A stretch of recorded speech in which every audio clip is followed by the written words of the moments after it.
aims to complete the modernisation of its national defence by 2035.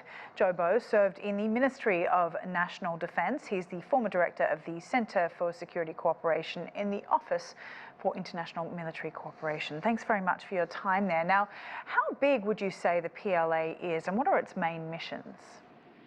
Well, the PLA is currently 2.3 million people. Its mission is almost like every other country, that is territorial defense. But since China is a major power, and a major power would be different from all other countries in that it probably would have two more missions. One is to safeguard your overseas interest. For China, this is almost ubiquitous since China's influence, especially economic influence, is already global.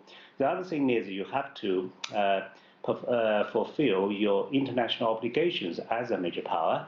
And for China, this is the best demonstrated in China's peacekeeping efforts around the world and China's counter-piracy efforts ever since the end of 2008. Since the US is now putting its attention towards Asia, China more specifically, how has the mission changed since that's happened?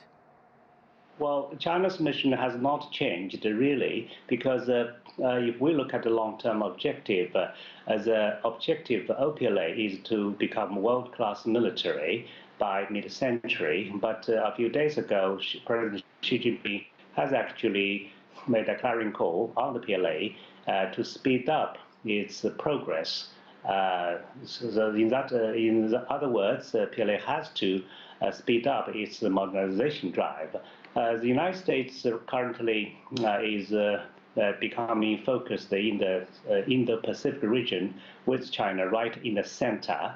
But I don't believe the United States would really succeed if it takes China as enemy, since the US military is not as strong as it was, while the PLA is as strong as it never was, and American allies and partners would not necessarily hand up with the United States vis-a-vis China, because China is the largest trading partner to almost all of them. So, in one word, America's Indo-Pacific strategy has a lot of purposes without adequate tools. The US does invest more in their military than any other world power, though. In Xi Jinping's calls for the PLA to modernize, does it have the resources it needs to have this modernization and to try and meet the needs of the 21st century in terms of security? I think China has adequate resources.